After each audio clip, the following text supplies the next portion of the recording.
لا أحد أحلم من الله. ووالله إنني أدركت أقواما مغمى عليهم إن بعضهم إذا جاء وقت الصلاة يقوم لوحده ثم يصلي ثم يعود إلى غيبوبته والله على ما أقول شهيد.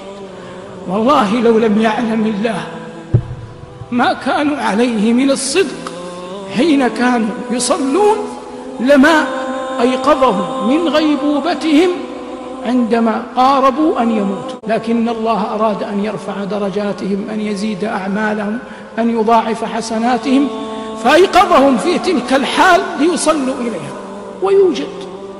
وهذا من قسوة القلب. من ينام عياذا بالله وقد عقد العزم أصلا أن لا يقوم لصلاة الفجر، ومع ذلك ينام، من الذي يحفظه؟ الله.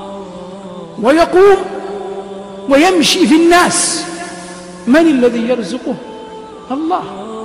والله عندما نام هذا العبد كان يعلم أزلا جل ذكره أن هذا العبد نام وقد عزم أن لا يصلي، ومع ذلك ربه يمهله يكرمه يقيمه من مرقده معافا يمشي ثم يرزقه.